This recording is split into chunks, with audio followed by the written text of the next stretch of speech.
Oh, baby, I can be your driver. Drive you anywhere you want to. I can be your soldier. Yes, I'ma fight for you. Fight for your love like oh, oh,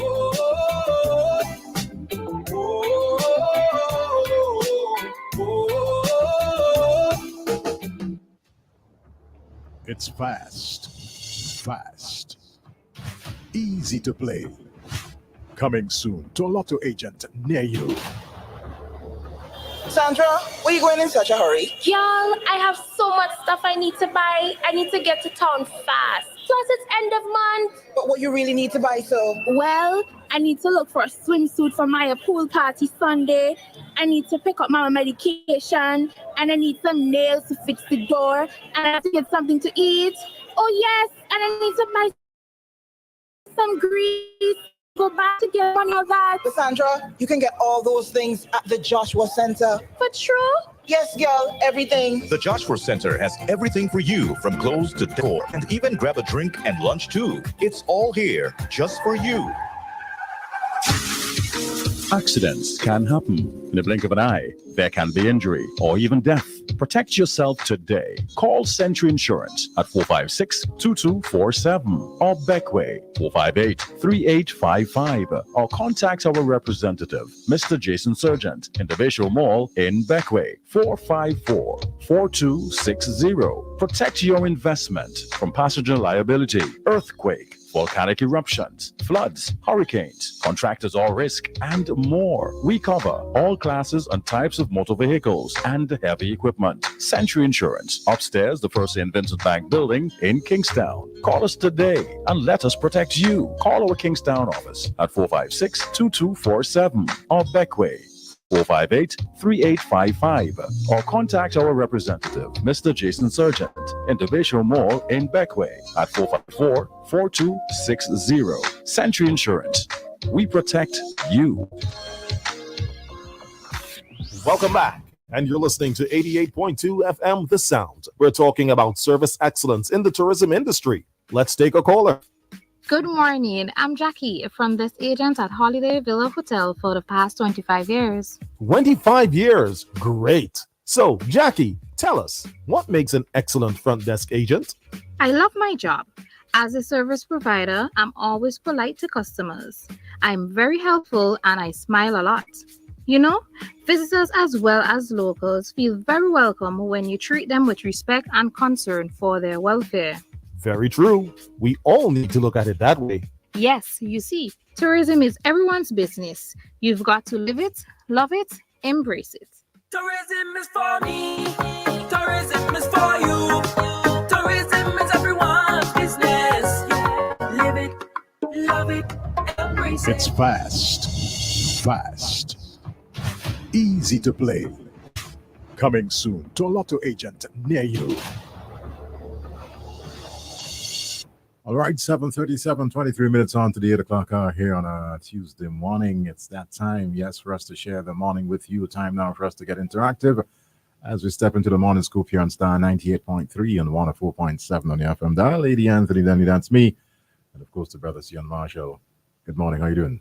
I am good. I'm really good, Denny. Good morning to you, and good morning to a lot of the listeners who are logged on to Star Radio right now. I'll tell you this, as I say good morning to our listeners, and I want to reach out to our viewers. Then the clock turned back over the weekend. Yeah.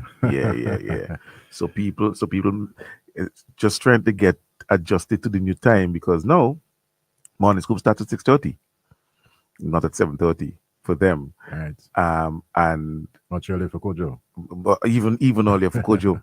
And the thing about it is that, especially for those on the East Coast who are used to the 7:30 start, 6:30 at this time dark, eh? Mm-hmm. Yeah, yep. It's still very dark. So but I gotta big up Tammy, El Kata. Well, Val should be here. Those individuals, Ian, who's online, those individuals who are online at 6:30 to join us. I must big you up. I must say thank you so much for logging on, for getting up to join us. Go make your coffee, make your black tea, make your bush tea, whatever it is, make your moringa. I say good morning to Tammy again, Elkata, Ian, Nerissa, Weslin, Val, Verona, those individuals who've logged on and said good morning to you. Those who are in time zones in the afternoon, good afternoon to you. You're long on yet. I noticed Chelsea put a little spurs into the game, a little spur into the game. I didn't watch the game. Spurred on. I didn't watch the game, but I mean, if you're playing against 9 men, you're supposed to treat them. You're supposed to treat them. And Nicholas Jackson got a hat trick. I'm happy for that for him. He came in with such high hopes, and so far he's not lived up to it. Consider got a goal, and I'm happy for that because he's the most expensive player in history of the Premier League, and he has not really taken off just yet, So, but I'm happy for the win. It was against Spurs. It was against a top team. So that's good for us, beating one of the top teams. And I hope we can spur on from that. It's kind of poetic though, because they came up against their former coach. Yeah. In Mauricio, but didn't watch the game, saw the highlights, didn't I just saw the goals from what I've been seeing on Facebook. They didn't play very well, but hey, I could take the win anyway. Yeah. So boy, last night I was on Voices. They didn't send police to you? Huh? That's a criminal offense. No, come on. Oh, come okay. on.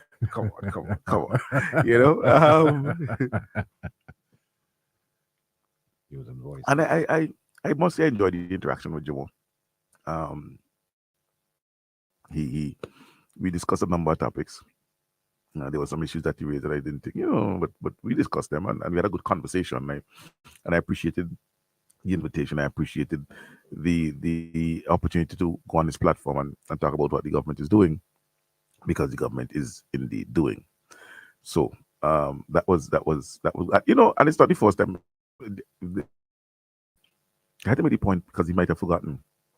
The very first radio program I was on was Voices. Oh yeah, back in 2009. Okay. I was invited by Jim. I think from that I was invited to NBC Radio. I had a couple of other interviews, but the very first one I was on was Voices, and that was where I met Richard Byron Cox. That very program, So I have a long history with Voices. When I had the issue in 2014, yes, where individuals were trying to make Nawash was trying to make an issue over something I said by taking sound bites. I went on Voices and spoke to the nation about it. When I came back home from New York after being recalled, again, he invited me on Voices. So he's always invited me on Voices, and I appreciate the opportunity, and I was able to have exchanges with him. I didn't go there to change his mind. I went there to discuss what the government is doing and offer my voice on this platform for those individuals who are not used to hearing a voice that is promoting what government is doing. You know what I mean? And give a little push to this platform too. I assume the numbers would have really skyrocketed last night. Huh? All I see is that Lavon was on the platform cussing like jokes. Lavon cussed from beginning to end. Lavon and I still. them cuss from beginning to end. Oh my Lord, it was something else. But I saw this afterwards because after the program, I kind of went back and just kind of looked at it for a little bit, and I saw that there was some heated debates on that. You know what you missed yesterday? You missed Dr. Gonzalez calling from Africa. Okay. Yes, he was calling from Ghana, from Accra, where he's now, well, not Accra, but among other things, he is now honorary chieftain of the Ogun tribe, I think it is, in Nigeria. The chief conferred him an honorary chieftain, and he was also, they conferred him an honorary doctorate at the university as well. So he called in yesterday and gave an update on what he was doing. He was just about to meet with the president of Ghana, Nana Odo, and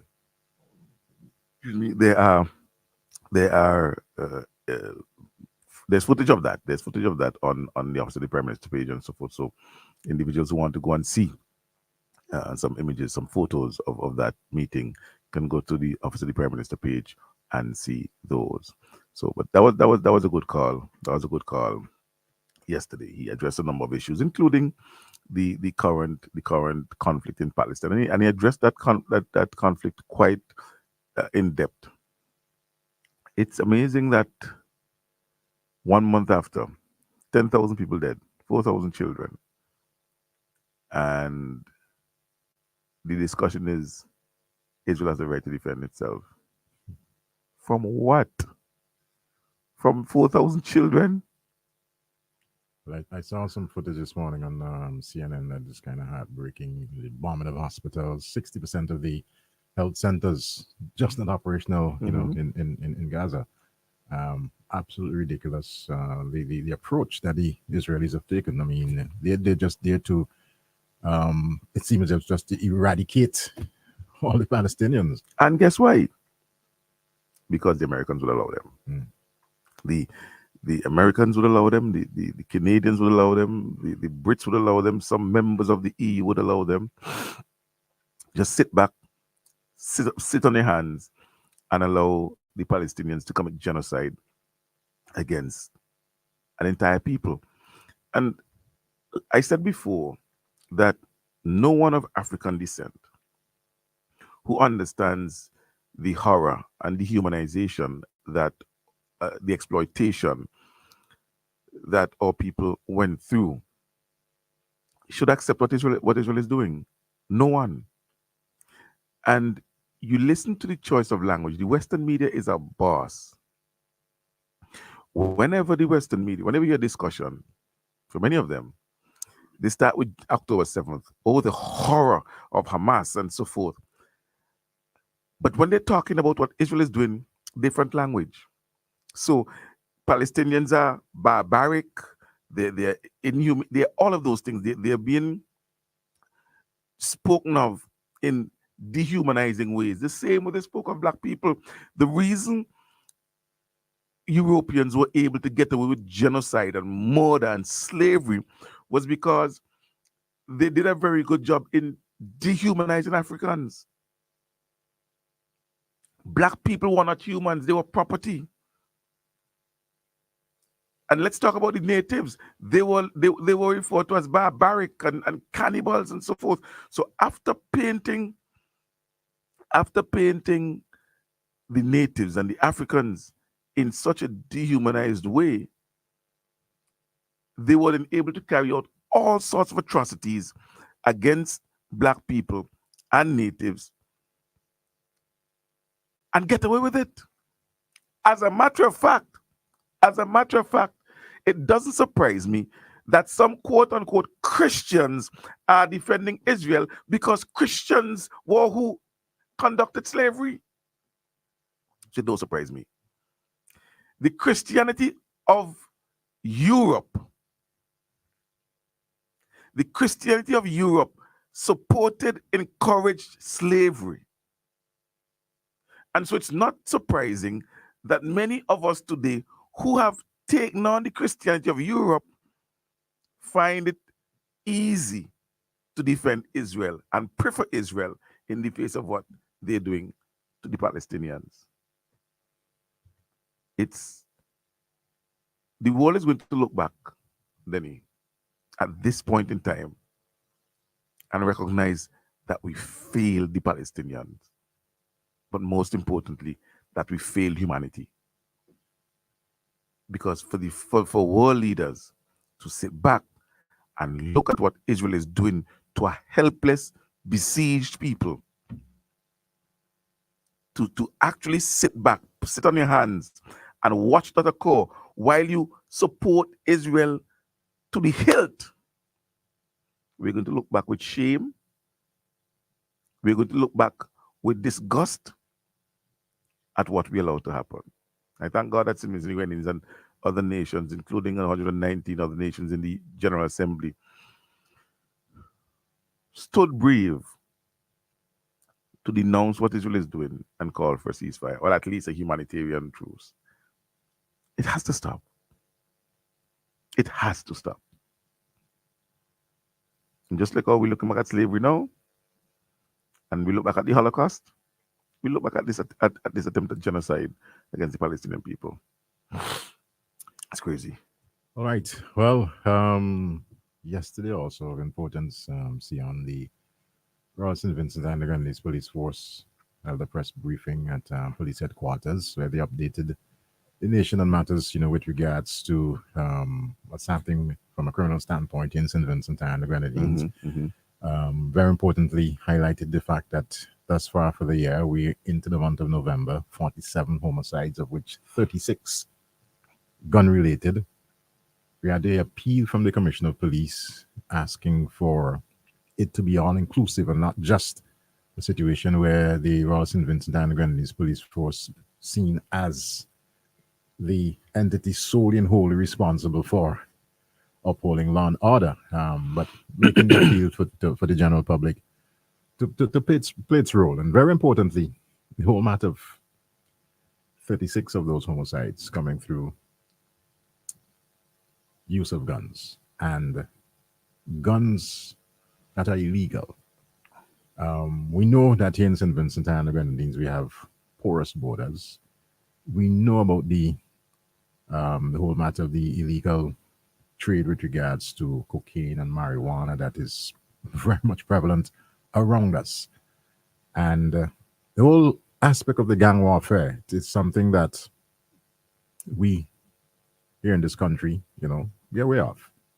And you'll always have the situation, you'll always hear, oh, he was such a nice guy. He used to take care of the family. But never questioning, the fact that this guy was living way above his means. That wasn't a problem for mommy or daddy or whoever the relative is. Nice guy, but not looking overarchingly as to, why is it that John Doe was bringing home X amount of money at the end of the month, or at any time for that matter, at your beck and call. Not questioning that. And I think that's the area that we as a people need to zoom in on, because we turn a blind eye when these things are taking place. But at the end of the day, when the shots are fired and, we have the pronouncement of death, is what the police doing? What's the government doing? Of course, the police and the government has a role to play, a significant role to play, as a matter of fact, as far as the whole matter of ensuring that we minimize crime here in this country, for any country for that matter. Government and the police service has a very important role to play, but the citizens of the land, the citizens of the country, also must get on board. And there are several instances, I understand, people don't want to go to the police, withholding information, things of the likes, and this has to change. And I seen coming out of yesterday's press briefing, an attempt by the police to certainly reach out to the people of this country.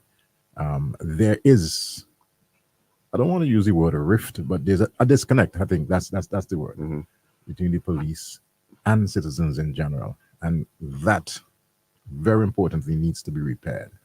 I'm now seeing, of course, the whole matter of more patrols, more stop and search on our roads, which is very important. But we have to try to place ourselves in a situation where the general public can become more comfortable with your police force. And how do we go about it? The whole matter of public relations, the whole matter of ensuring that when you go there are some instances, and I'm not afraid to say it, some instances where some police officers are just high-handed, so to speak. I'm not trying to paint the police force in a bad light, so to speak, but there's some instances where there's some officers who do and say things ought not to be done and said in the way that they normally do, and these are areas that we need to work on. There need to be a softened approach, so to speak. Not to say that you're going to give up the whole matter of ensuring that there's the enforcement of law and order, so to speak, but I think this is a particular area that we need to pay specific attention in mending or getting rid of that disconnect that is presently in place as far as the police and the masses is concerned. I don't know what you think about that. You're absolutely right, Denny. The situation regarding the relationship, and that was something actually we discussed on Voices last evening. Yes. And by the way, the road you're taking seems that you listened to Bling and I yesterday, man. No. Yeah, man, they were listening, man. They were listening. I'm telling you, if you go back to the program, we talked exactly about that, man. The boy coming home, he a rental in the yard, same rental that come here, go church, and you asking him, how come you are rental 3, 4, 5 days every week is a different one? You asking him that, you asking him where the money come from, I mean, so these were the exact. This was the exact discussion we were having yesterday. But that's how we roll, because that's what a team is all about, and we've been a team for quite a while. The issue of the disconnect, is a serious one, and I don't know that it is necessarily a prevalent issue, so that we could talk about the disconnect between the police force. But we know, like you said, that some members of the police force act outside of their scope. They're abusive, they allow power to get to their heads and so forth. And that's a minority, and we can identify those police officers and work with them and train them. And if in fact some of them are absolutely bad apples that need to go, then we get rid of those bad apples. And I assure you that would be a few of them, a very small number of police officers. The majority of the police officers love policing, they love their work, and they go out there to protect and to serve our communities. Things like the Police Youth Club and so forth work to help the relationship between the police and the community, because ultimately where the police officers come from, the communities. Exactly. They're part of us. Is Miss So-and-so's son or Miss So-and-so nephew or grandson or daughter. We know them, we know who they are. And maybe one of the challenges is that some of them may be attached to some of the individuals who are involved, because it might be a cousin, your good friend, and so forth. So there are many challenges that we face, but the relationship between fostering a good relationship between the police, for example, the police and the community is of critical importance to solving crime. Absolutely. Because you expect individuals, you expect members of our society to feel comfortable enough to come to you and talk to you and report things to you, first and foremost, without putting themselves in danger, without putting themselves at risk, because you going back and carry the information and say, oh, X, Y, and Z say, I was talking to somebody, and I wouldn't use the name yet, but I was talking to somebody yesterday following the press conference, and the individual put an idea to me. Look, maybe we could set up a situation where Vincentians who want to speak to the police are allowed to contact, let's say, somebody overseas. And the call to the police comes from overseas. So if I have information regarding a crime,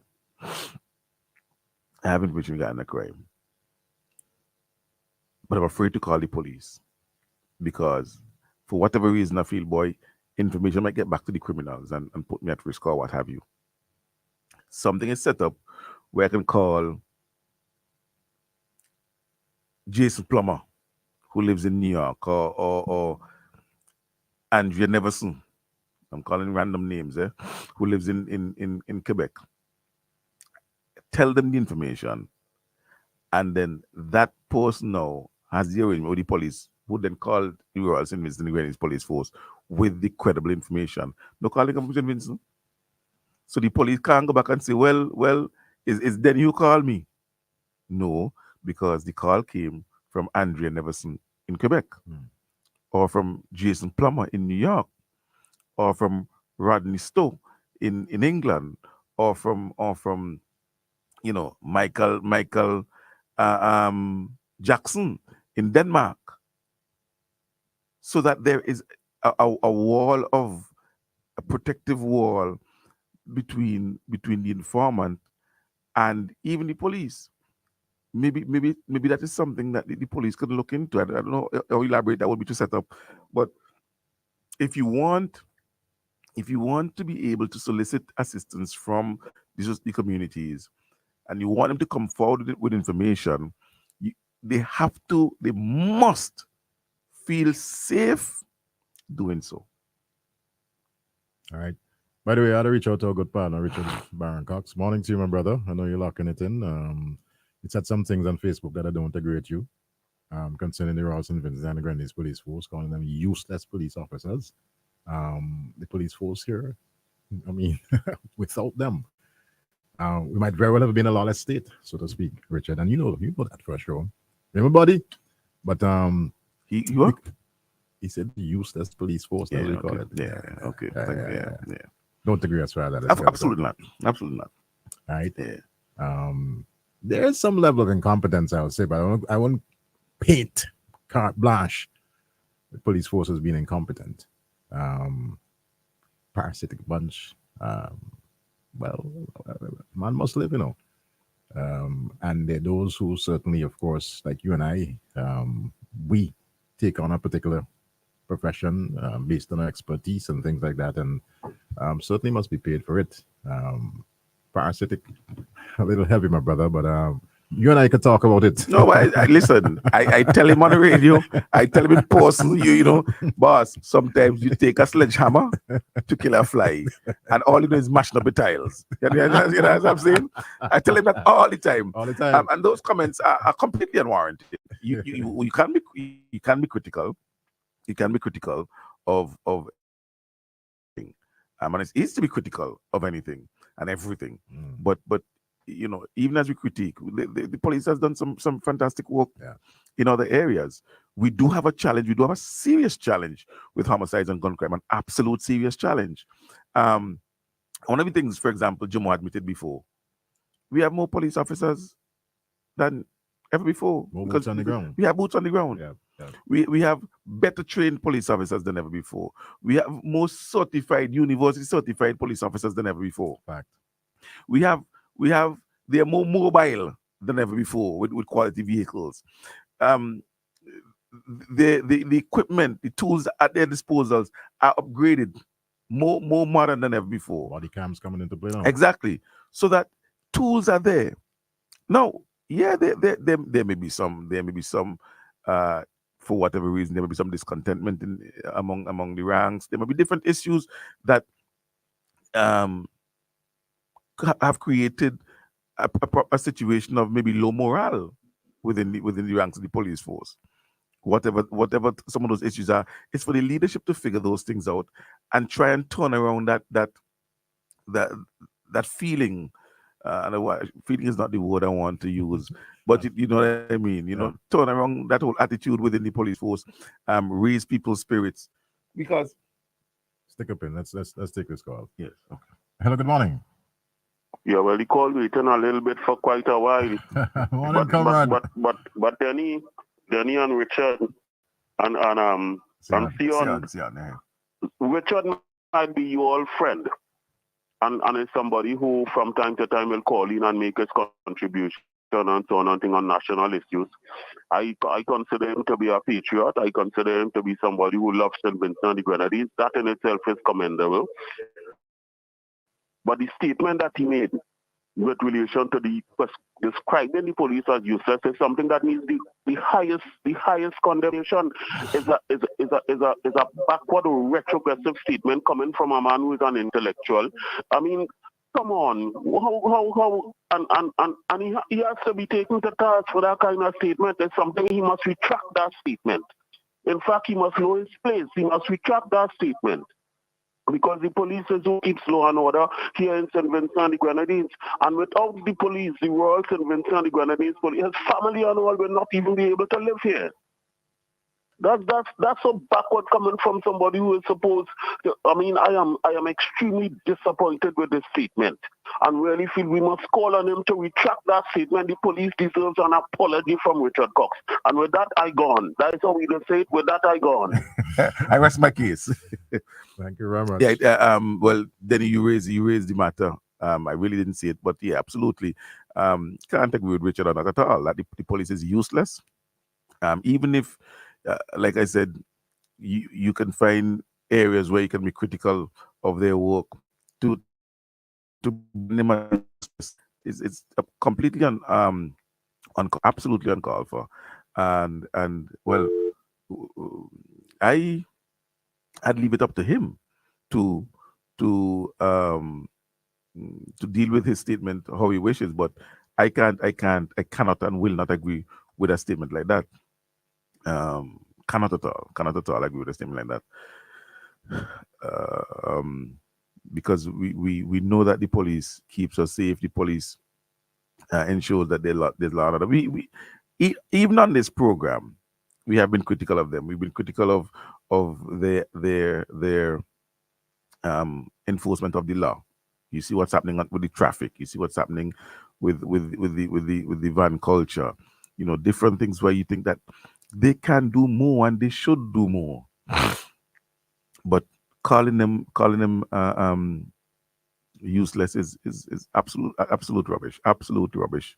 Coming from Richard. I didn't see the statement, but as I said, you raised it, and you know, cannot stand by him with that one at all. And you know, I'm making that clear. He is my friend. He's not supposed to be my friend. He's my friend. He's my brother. Same here. But that doesn't mean I'm going to condone a statement like that at all. Absolutely the not. bottle waiting. I'm not sure, but it's something side, right? Yeah. I'll get something side to the police. Exactly. By the way, today's Icel's birthday. One of our family members is Cooper's. Icel, good morning to you and happy birthday to you. And we do wish you all the best today on your big day. You know, we celebrate with you. And we wish you many, many, many more birthdays to come. Wish you long life, health, happiness, prosperity. All right, wherever you are. So happy birthday to you, Icel. Happy birthday to you. I notice as we have another call. So yes. Let's accommodate this next caller. Hello, good morning. You're live. Hello, good morning. Good morning. Good morning, Mr. Marshall. Good morning. Good morning. I am very, very, very proud of you last night. I don't normally listen to that program, but since I heard you say that you will be on that last night, I decided to tune in. And you handle yourself very, very well. And I know one of the questions that was posed to you, I know that what's coming.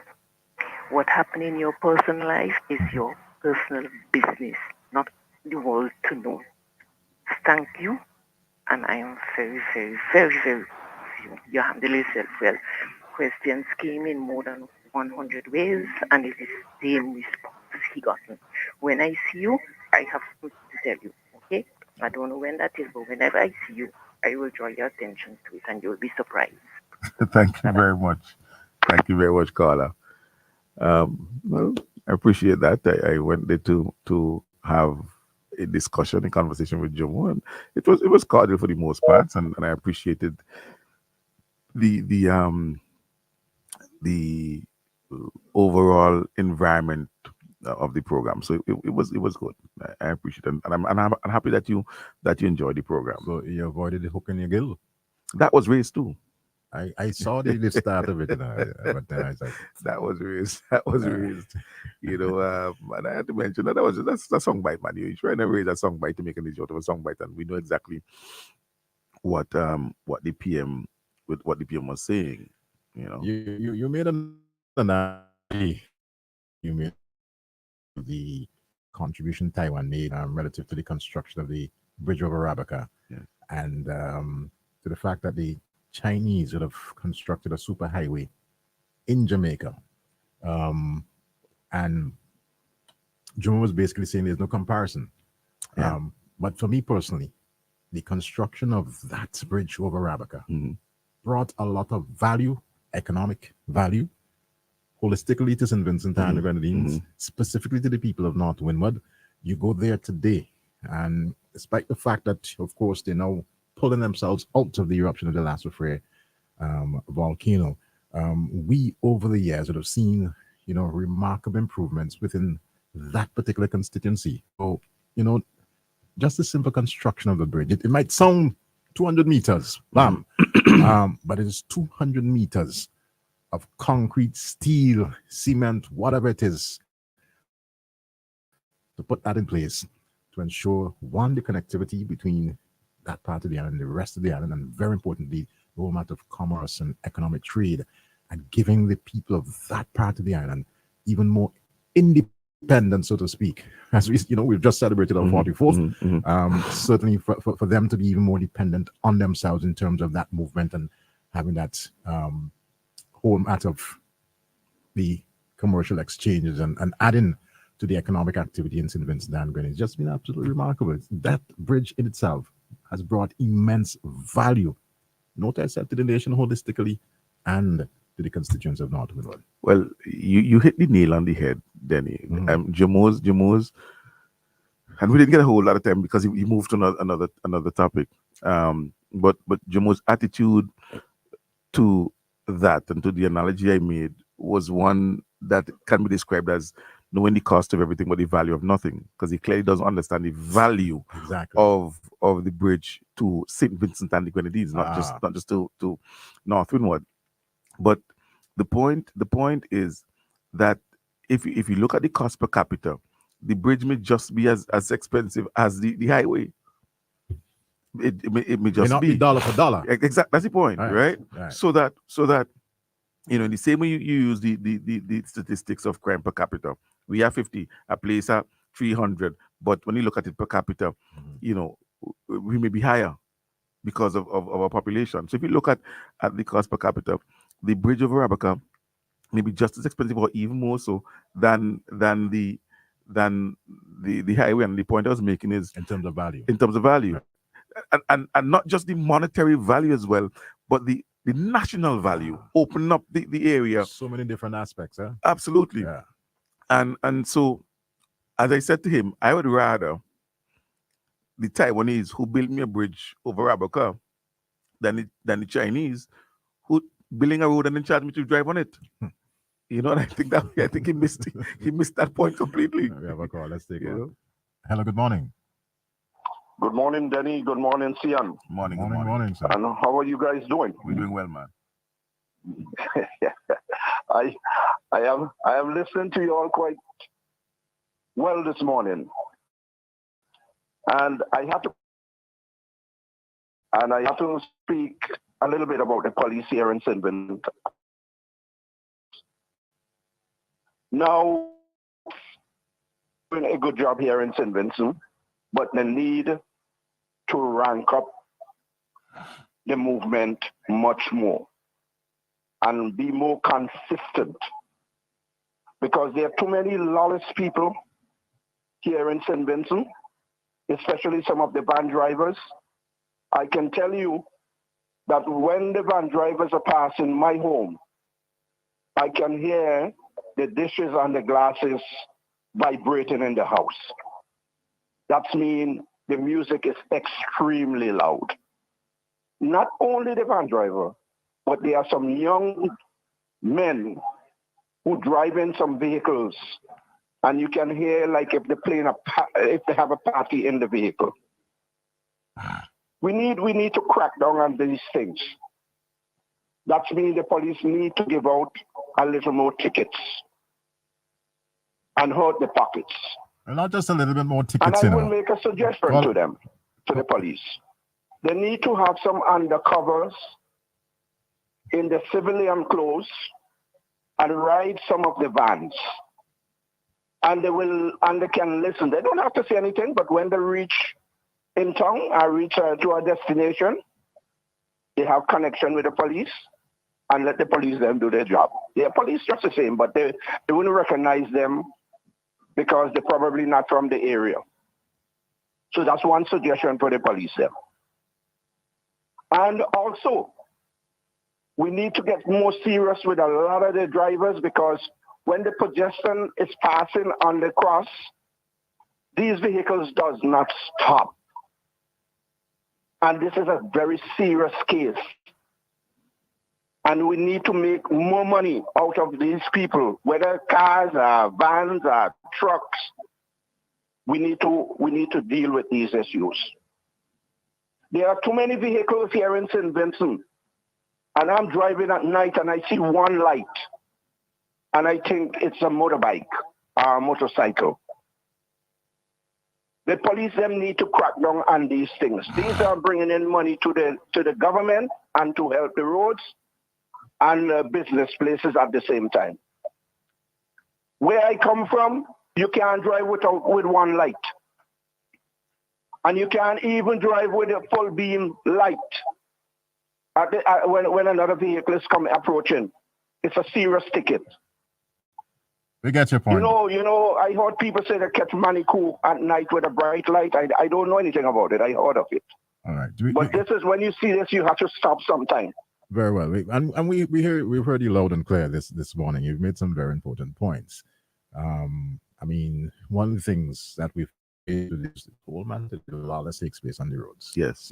Yes. The media. Yes. I sometimes ask myself, are these people for real?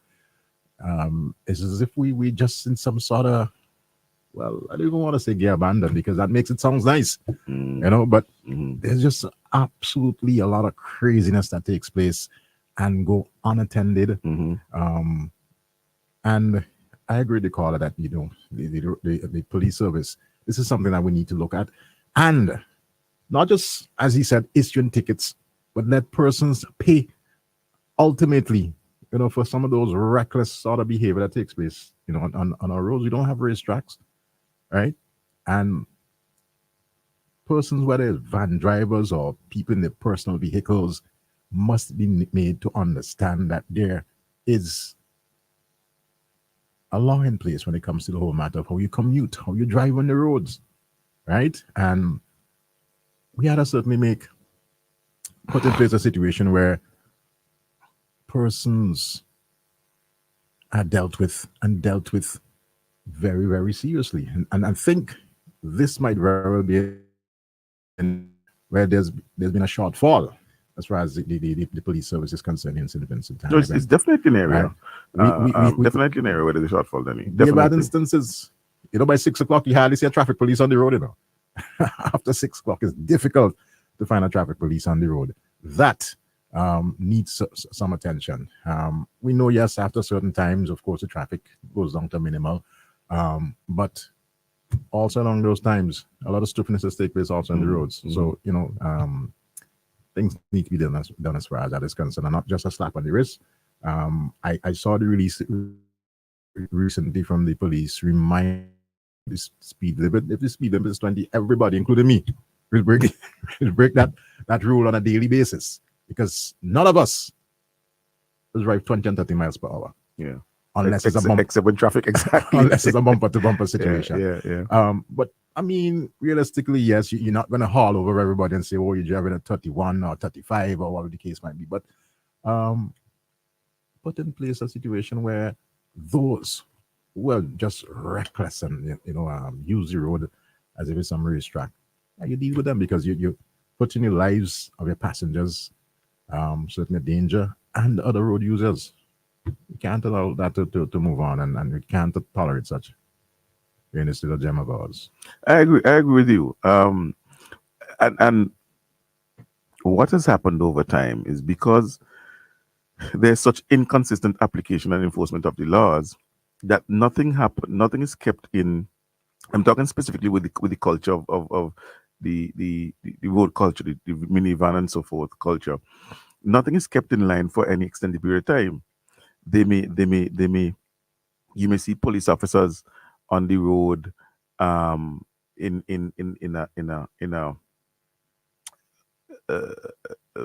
high numbers at one time, right? And things would pull in shape, and then after 2-3 weeks, it's back to normal. It's so long. There needs to be, and we've said that many times on this program, there needs to be a more consistent presence, especially where traffic is concerned, because it all falls under the rubric of lawlessness. And if you allow lawlessness to you see, it is distressing for me when I am driving and I see drivers of public transportation, I'm talking about minibuses and big buses filled with passengers, and they are on their phones. You have one phone next to your ears and one hand with the phone next to your ears and the other hand driving, and you have a bus filled with 18 people or sometimes more, because they overload these vans, or they're texting while they're driving. Sometimes with an alcoholic beverage too. That's the point. Yeah. And all these things are clear violations of the code, but people get away with them on a daily basis. One day, I drove in, turned left to go into the College Gap, and there's a minibus pelting coming out. Stick up in and stick this call. Hello, good morning. Yes, hold on. Let me turn this down. Okay. I've taken up Mr. Marshall on something he said this morning. Yes. Telephone. Well,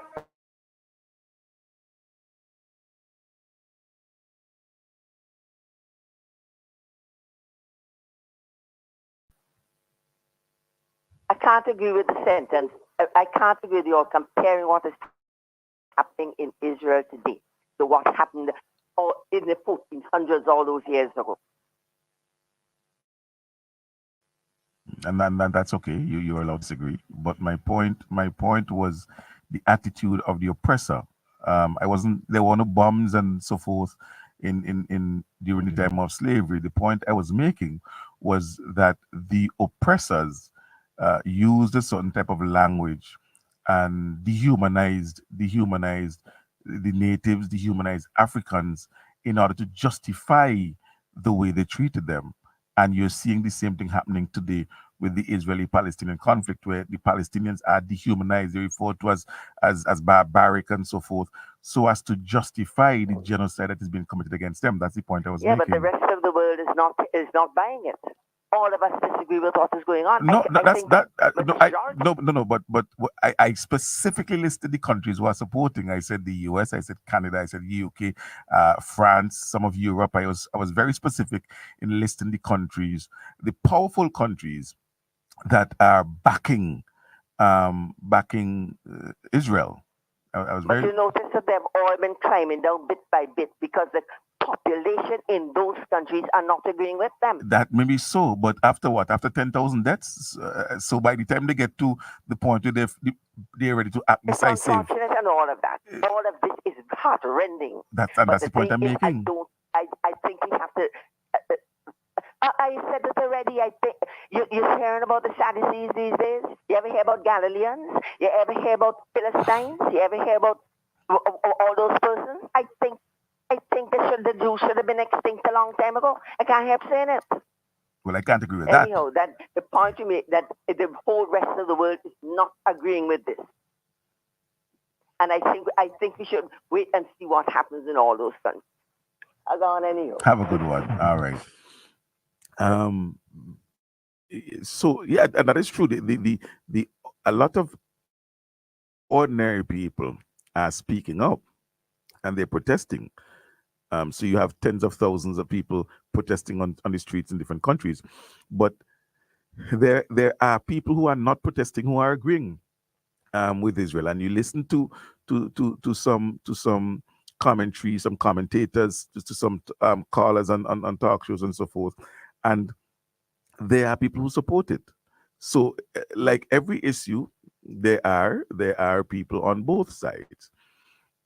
But what would be interesting for me would be to see how voters respond to the Liberals in Canada, the Joe Biden and his administration, to the Conservatives in the UK, to Labour in Australia, those countries that openly refuse to vote for a ceasefire, those countries that back Israel regardless, and essentially condones what they're doing, and would make statements like to call for ceasefires to back Hamas. I mean, those things are happening. So it'd be interesting to see if, like Carl was just saying, if in fact people are so disgusted and so find it so reprehensible what is happening, that they would send that message to those leaders, but especially in the US, 6 of one, half a dozen of the other. Because the only person who I see in everything is talking a little bit more reasonably is Vivek Ramaswamy, or whatever his name is. Vivek Ramaswamy. I can't remember his name, but that presidential candidate for the Republicans. Everybody else, Nikki Haley wants to bomb Iran. Biden, the current president, Israel has a right to defend itself, and I'm not even going to urge restraint on Netanyahu. So the candidates on both sides are doing the same thing. The Conservatives stand with Israel. Starmer is 100% behind Israel as well, which is British Labour Party. So who do you vote for in a sense, like in a situation like that? Who do you vote for? But yeah.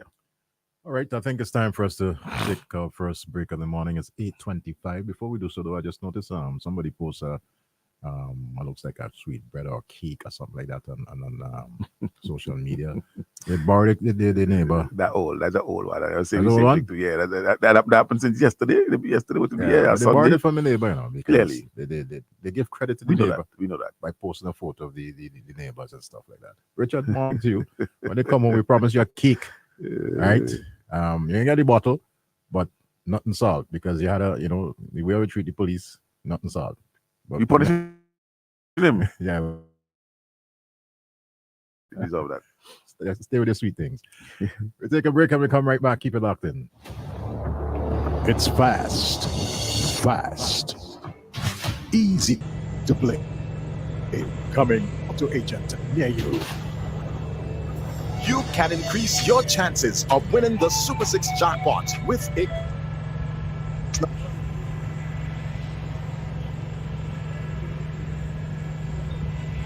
$69. Match any 5 of the 6 numbers and you will win the jackpot. Choose 7 Super 6 numbers for $21. Match any 6 of the 7 numbers and win the jackpot. There's more. Combo 8, where you purchase 8 Super 6 numbers for $84. Match any 6 of the 8 numbers and you will win the jackpot. There are also Combo 3 and Combo 4 Super 6 plays. Visit the NLA headquarters in Falls Avenue or WhatsApp 495-686 details. Super 6, bigger jackpots, more chances At to the win. People's Pharmacy, we put our mission at the center of. We are.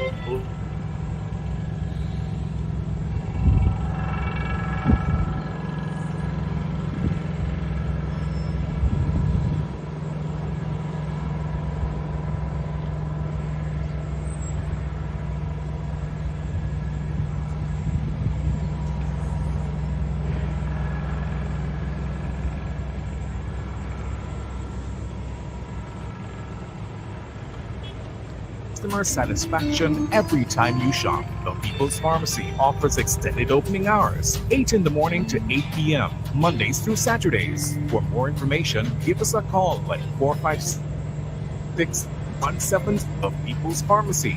We go further to serve you better.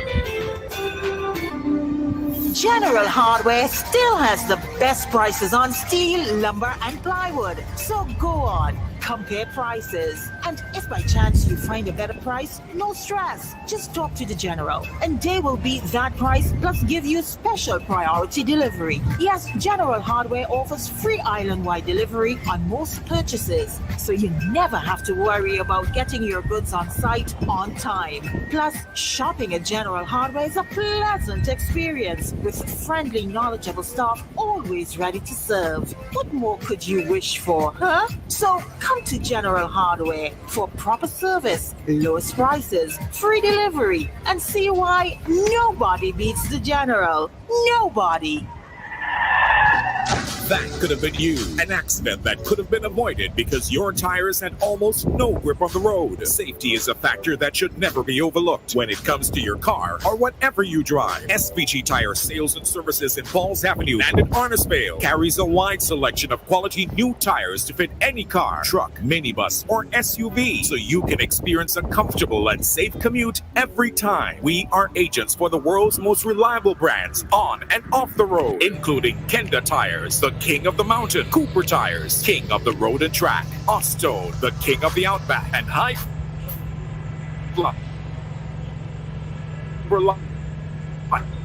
trucks from Emma and you, your passengers, and your payload always in the safe lane. So when you need quality tires with reliability at 100%, choose SVG Tire Sales and Services in Kingstown, 457-1467. Or SVG Tire Sales and Services. Performance and reliability proven when the rubber meets the road. Stop what you're doing. I want to tell you about Automarine Coatings. In Villa, right on the main, you have a car, you have a boat, and you want them look nice. Now with the Automotive, they are the official distributors of the Max Meyer car refinishing brand. It includes car automotive paints, clear coat reducers, hardeners, body fillers, compressor fittings, automotive body oils, you have coolants, you have degreasers. So run down and check them out now. You get a 10% discount on all automotive paints. You have a boat, bottom protectant primer, barrier shield primer. They also carry the anti-fouling paint, fiberglass resin, fiberglass matting. They have stainless steel bolts and screws, 2-cycle and 4-cycle marine oil, anchor chains, buoys and fenders. They have everything you could think about for your boats and for your car. So run down and check them out now. They're located in Villa, right on the main. Auto Marine Coatings. When they reach down there, check Bruce, check Michael, and they're going to work with you. A 10% discount, it's waiting on you. Let me go down there now. Auto Marine Coatings in Villa. We supply high-quality engineered hardwood flooring, three-vinyl planks, and a wide assortment of stylish trims. We also supply wall and floor tiles and tiling-related products. How about your staircase? We have railings, posts, spigots in metal, stainless steel, wood, and glass to make your staircase a centerpiece. We offer a variety selection and shipping service from Canada to SVG. Contact Marlon on WhatsApp 289-200-7649 or District Stairs on Facebook. Thinking of winning the Lotto jackpot? Well, there is an easy way. Combo Play. Choose 4 numbers from 1 to 36. That's a combo 4 at a cost of $64. Match any 4 of the 5 numbers and win the Lotto jackpot. There's Combo 6, where you purchase 6 numbers for only $12. Match any 5 of the 6 Lotto numbers and hit the jackpot. How about Combo 7? That's a purchase of 7 Lotto numbers for $42. Match any 5 of the 7 numbers and you will win the jackpot. There are also Combo 3, Combo 8, and Combo 9 Lotto plays. Visit the NLA headquarters in Falls Avenue or WhatsApp 495-6886 for more details. Lotto, you have to be in it to win it. It's fast, easy to play. Coming soon to a Lotto agent near you. That could have been you. An accident that could have been avoided because your tires had almost no grip on the road. Safety is a factor that should never be overlooked when it comes to your car or whatever you drive. SVG Tire Sales and Services in Falls Avenue and in Arnisvale carries a wide selection of quality new tires to fit any car, truck, minibus, or SUV, so you can experience a comfortable and safe commute every time. We are agents for the world's most reliable brands on and off the road, including Kenda Tires, the king of the mountain. Cooper Tires, king of the road and track. Ostone, the king of the outback. And High Fly, the king of the Asian highway. We also carry new tires for light or heavy duty trucks from MRF, High Fly, and Linglong. A reliable set of new tires to you, your passengers, and your payload always in the safe lane. So when you need quality tires with reliability at 100%, choose SVG Tire Sales and Services in Kingstown, 457-146. Vale, 456-6444. SVG Tire Sales and Services. Performance, reliability. Me. Where you going, Tori?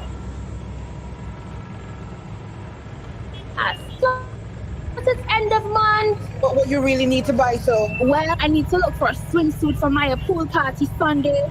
I need to pick up my medication, and I need some nails to fix the door, and I have to get something to eat and go back to. You can get all those things at the Joshua Center. But true. Yes, girl, everything. The Joshua Center has everything for you, from clothes to decor, and even grab a drink and lunch too. It's all here, just for you. In the blink of an eye, there can at 456-2247 or Beckway 458-3855 or contact our representative, Mr. Jason Surgent, in the Visual Mall in Beckway 454-4260. Protect your investment from passenger liability, earthquake, volcanic eruptions, floods, hurricanes, contractors all risk, and more. We cover all classes and types of motor vehicles and heavy equipment. Century Insurance, upstairs, the First St. Vincent Bank building in Kingstown. Call us today and let us protect you. Call our Kingstown office at 456-2247 or Beckway 458-3855 or contact our representative, Mr. Jason Surgent, in the Visual Mall in Beckway at 454-4260. Century Insurance. We protect you. Welcome back, and you're listening to 88.2 FM The Sound. We're talking about service excellence in the tourism industry. Let's take a caller. Good morning. I'm Jackie from this agent at Holiday Villa Hotel for the past 25 years. 25 years. Great. So, Jackie, tell us, what makes an excellent front desk agent? I love my job. As a service provider, I'm always polite to customers. I'm very helpful and I smile a lot. You know, visitors as well as locals feel very welcome when you treat them with respect and concern for their welfare. Very true. We all need to look at it that way. Yes, you see, tourism is everyone's business. You've got to live it, love it, embrace it. Tourism is for me. Tourism is for you. Tourism is everyone's business. Live it, love it, embrace it.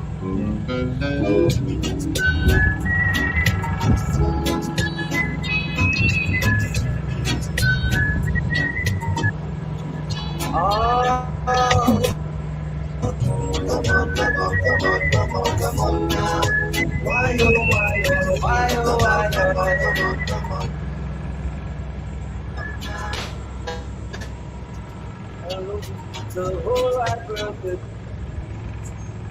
yeah. You know it, sure. And it would find this melody.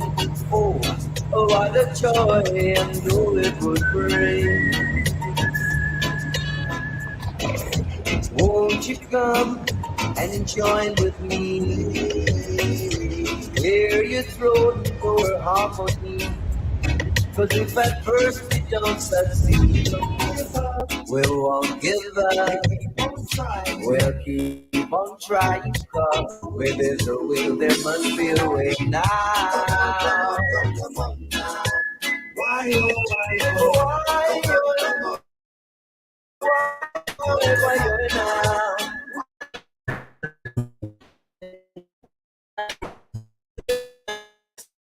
Yeah. Oh, but all that we have done in this world should never have gone on. Oh no.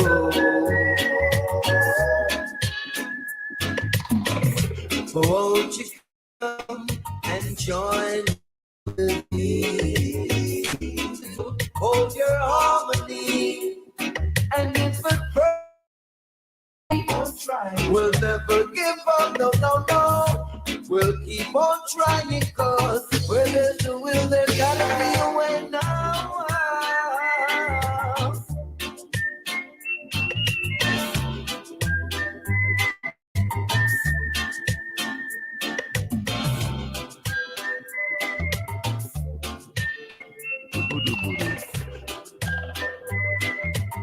The Podobodoop, I see on the Whistling there is the Aswad group, right?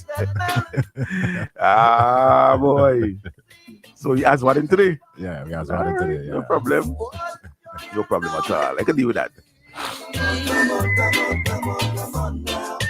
Why, oh, why, oh. Come on, come on, come on, come on, come on now. Why, oh, why, oh. Come on, come on, come on, come on, come on now. Why, oh.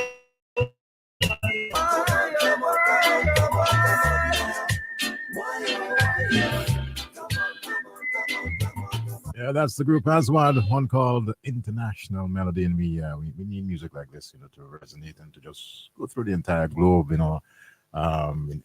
Ukraine and there on the Gaza Strip and all over the place, that we can bring some sort of unity and love all across the globe. Even right here in St. Vincent and the Grenadines, it's also needed. All right, absolutely, yeah, absolutely.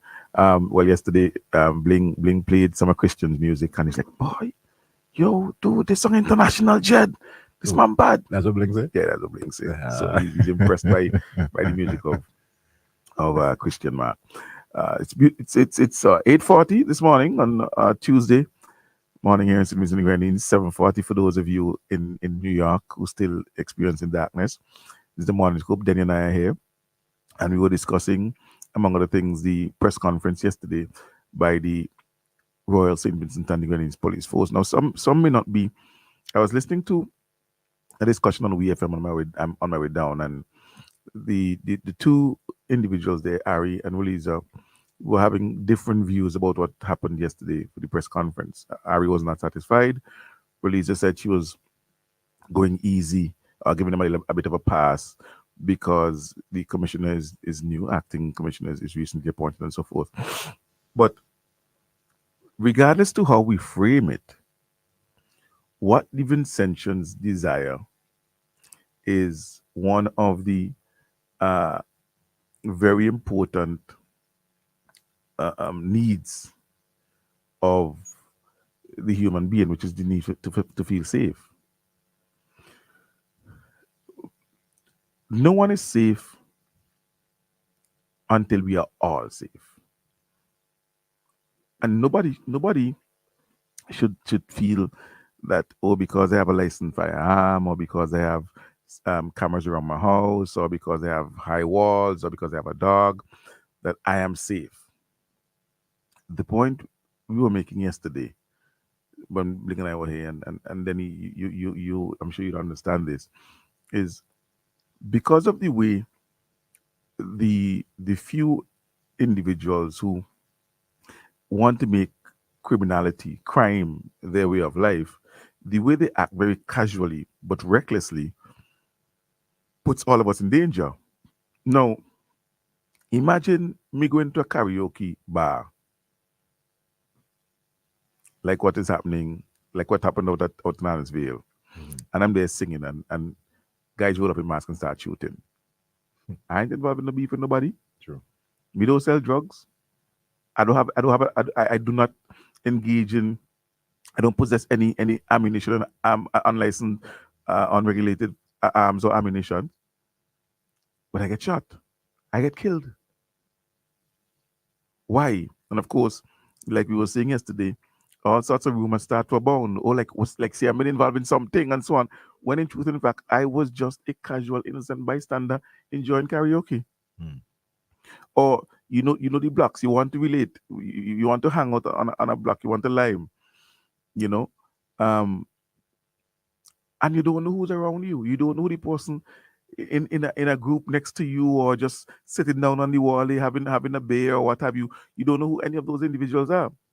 And so you're there, you're communicating with some friends, you're vibing, you're liming, because you're part of a society, you're part of a community, and two men pull up in a vehicle in mask and start shooting, and you're shot.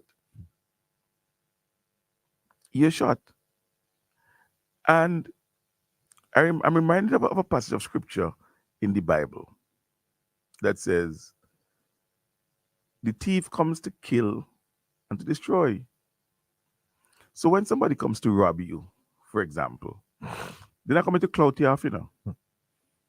When somebody looks at Denny and figure, boy, he a big up by lottery, or Sian Marshall and figure, well, boy, he's make plenty money, he's press secretary, I go and target him in a robbery. They're not coming to clout me off. They're not coming to clout me off. Very casually, very, very casually, they intend to kill me. I remember an incident a couple years ago where someone was held at gunpoint and robbed. Someone was held at gunpoint by individuals and robbed. And while that individual was there, face down on the ground, one of the individuals who was committing the crime was saying, "Man, let me kill the man. Let me kill the man. Let me kill the man." Just like that. You've held him at gunpoint. You've robbed him. You've taken the possession. So what are you going to kill him for? And why, the question you ask is, why do criminals act so casually in this regard? We heard the news that Mr. What's his name, at the gas station, Macintosh, was walking from his place of work to his home a few yards away. And criminals decide we're going to run up on Mr. Macintosh and shoot him and kill him. Like, his life ain't yours. His life isn't yours. Or, as we see in the newspapers recently, Mitchell Israel, sentenced to 38 years for the murder of his wife. What would make you leave where you're leaving to go and... I mean, that... We have to have some uncomfortable conversations. We have to have some uncomfortable conversations. Yes, absolutely.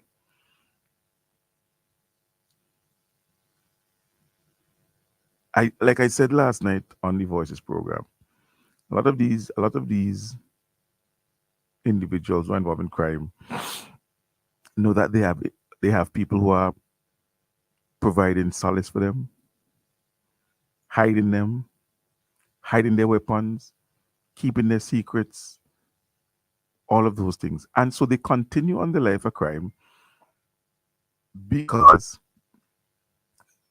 we as members of the communities protect them and protect their criminal activities. And naturally, if they've been protected, it makes it more difficult for the police to solve these crimes because no one is coming forward with information. I have a theory that crossed my mind.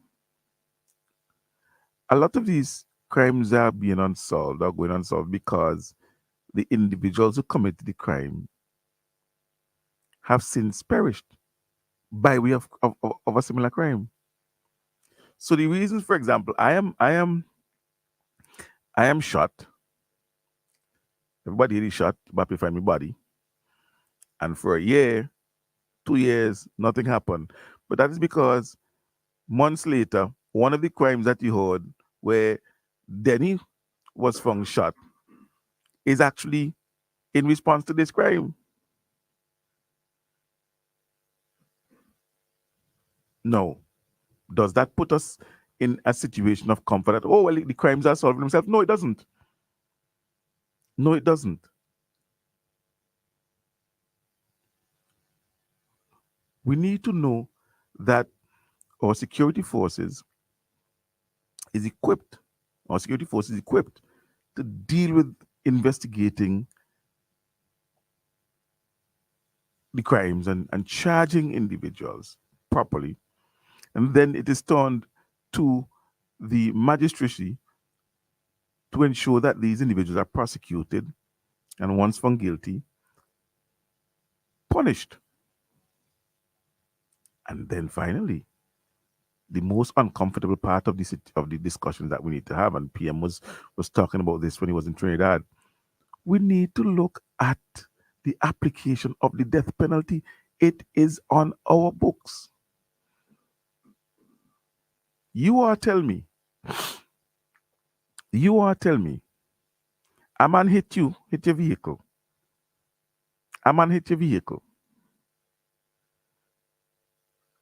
Y'all have no beef, y'all have no fight, nothing. The man hit your vehicle. It's an accident. You're wrong. The damage is $3,000. And you decide that you ain't paying $3,000. It makes more sense to kill the man. So you're going to hatch a plan to kill the man. And if that isn't bad enough, when you go to meet the man, his 19-year-old brother, hey, I have a 19-year-old son. He ain't live yet. His 19-year-old brother just happens to be with him. At that point, somebody with any humanity would say, okay, let me cancel because he brother with him. So let me just forget about that. Because it's told him, he brother ain't nothing to do with this. I don't even know brother. Let me just forget about that. Let me call him and tell him I'll go check it tomorrow. No, instead, you get the brother in the vehicle as well, and you simply shoot them both in the head. When you shoot somebody in the head, you're not planning to injure them or warn them.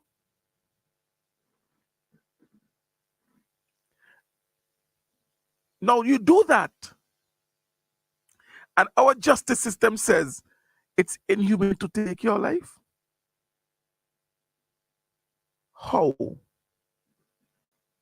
When you've committed such a heinous crime,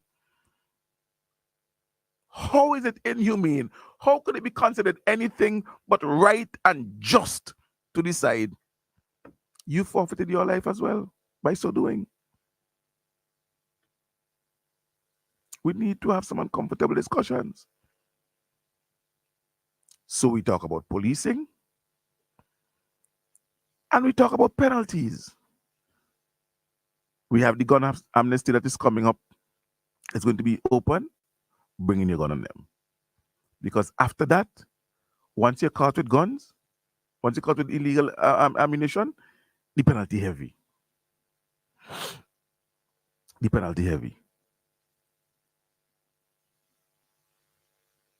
But I mean, how do I, Denny, as someone who's interested in the law, how do I have a client in front of me? I look at the case file and I realize this man planned to kill somebody for $3,000 because of an accident. And when he roll up on the man, is his brother, no beef, nothing. And he said, well, boy, it's two for the price of one. How do I, as a lawyer, decide I'm going to defend you? I mean, yeah, everybody's entitled to a defense, but where do we draw the line? Somebody might ask, well, see, and if it's you, if it's somebody for you, you would want to defend them. In a case like that, if I have a brother or a cousin who does something like that, I'm going to be scared of that person because I realize if the person can do that is that callous and cold, then I am safe from you. So I don't know if I go want to defend you. If you could do that for $3,000, I defend your case and you lose, and they pay me $5,000, for example, and you ain't satisfied with the judgment, I in danger too.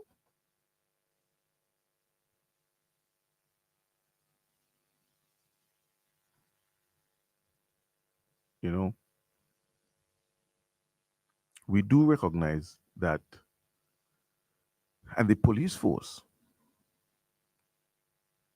recognizes that the situation that we have now is unacceptable and cannot continue. And so, if it's a situation of morale, the leadership must understand that it has its work cut out for it to raise the morale of police officers to get them out there doing their jobs. When I call the police to report a crime, don't tell me that the transport in the hay, so I gotta come give you a ride. And we know some of those things occur. And when crimes are reported, do what you know you're supposed to do in properly investigating that crime. Let's take this call. Good morning. Gentlemen, good morning. Good morning. Morning to you. Boy, uncomfortable conversations. We have to have some uncomfortable conversation. Boy, let me tell you, the police could do a lot more. There's always room for improvement, but trust me, I feel their pain. I was a member of the constabulary more years than I wish to admit to, and I was on a CID. When there was a particular crime committed in a community, according to the modus operandi, or the method by which the crime was committed, you could pretty much finger 2 or 3 persons, and almost 100% of the time, it would be among somebody from among that small group of persons. Now, the situation that the police find themselves in is that list of liable suspects could be in the dozens. We have come to a situation where we don't have heart. A lot of people seem like they got a stone in the chest where the heart should be. Like they feel cold, callous. And what we are not talking about, we're behaving as if these young, basically young men for the most part, fell out of the sky at the age of 17 or 15. What we fail to realize, and we're not saying, is that there is an issue of parenting. Like I asked somebody yesterday, hey, yes, government has a role, police has a role, but who raised them? Huh? Who raised them? The fact of the matter, kids don't just go from being a preschooler, a kindergartner, primary school, turn 15, and turn a rebel. It's a gradual thing. I noticed recently there have been a couple of programs addressing the issue of music and the type of music on how it affects people. If you have a constant diet of some kind of a counterculture music where violence is celebrated subliminally, subconsciously, all day long, what do you expect?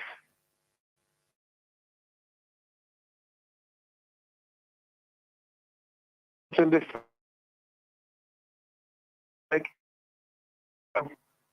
and I made certain observations. After a couple of months, I wrote to the Commissioner of Police expressing my concern with Harry at the time.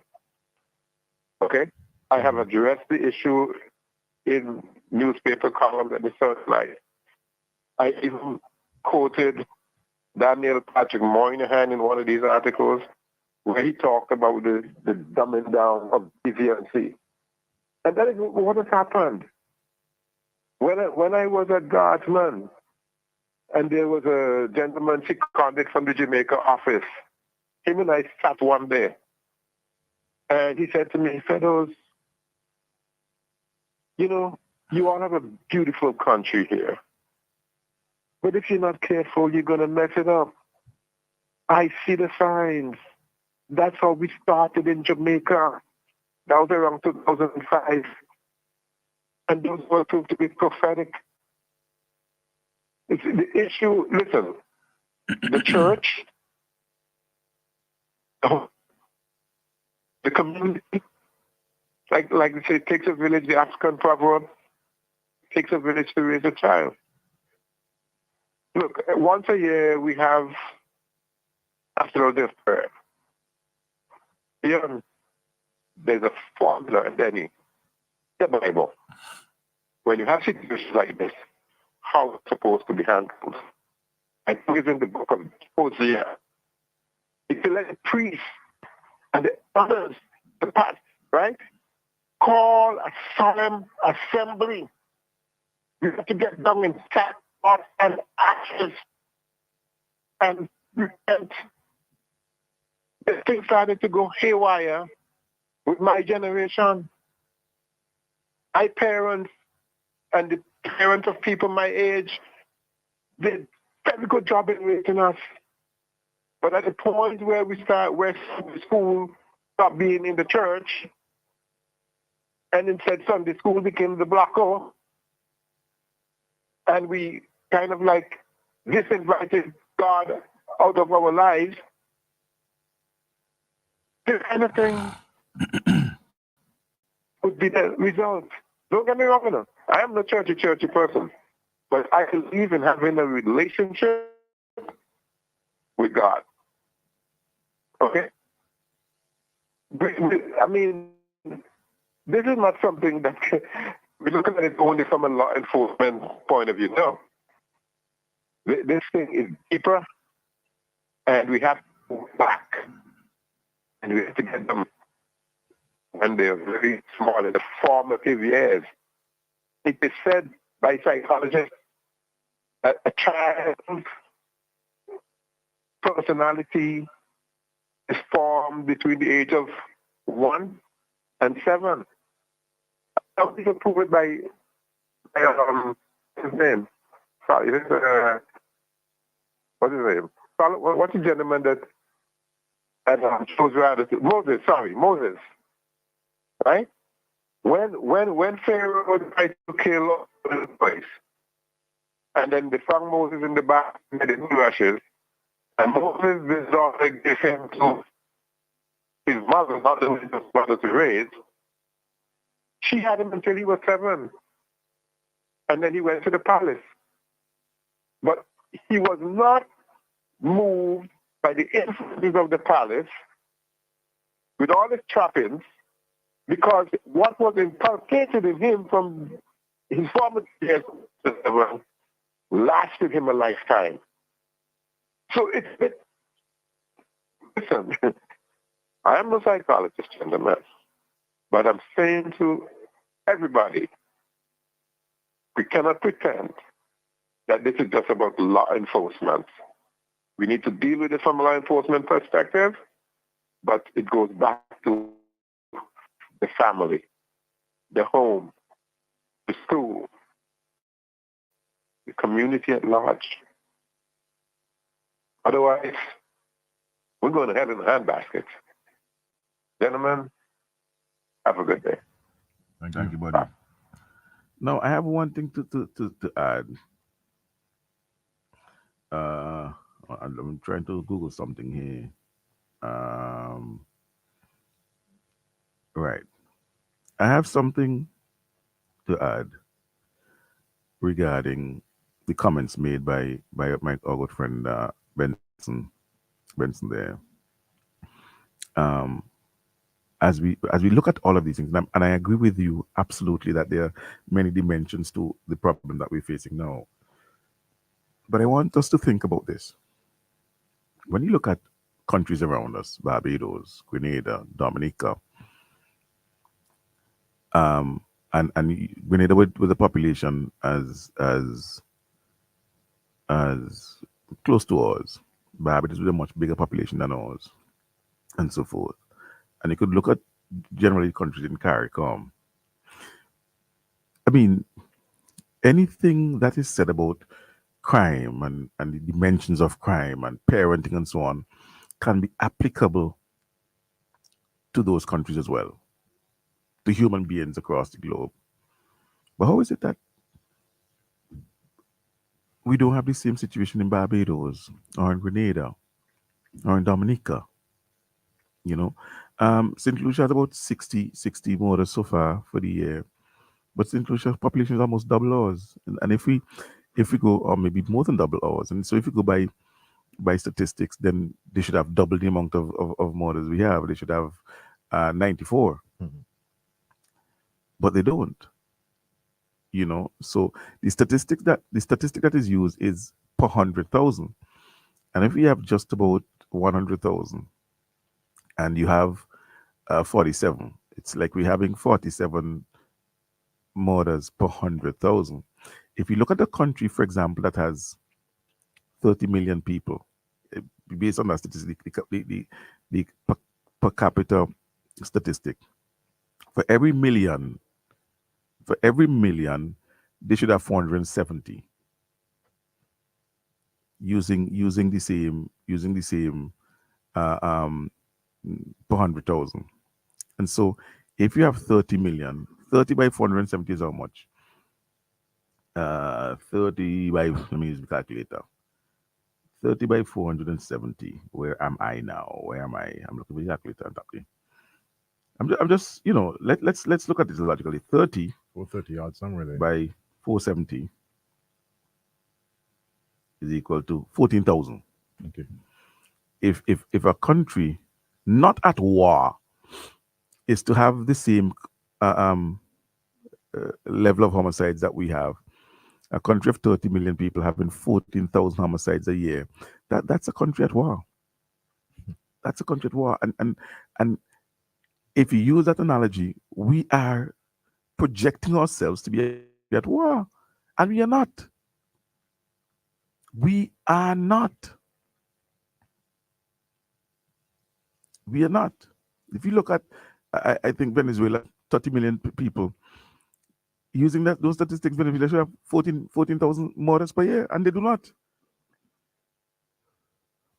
They do not. And so we have to look at ourselves. And yes, Benson, and I've said it before, I said it yesterday, I agree with the police. There are dimensions. There's the parenting, and there's the community, but there is a responsibility of law enforcement as well. And so I look forward to I heard Benji yesterday, I heard the commissioner. I look forward to feeling your presence. I look forward to seeing things, to feeling things happening, to feeling safe.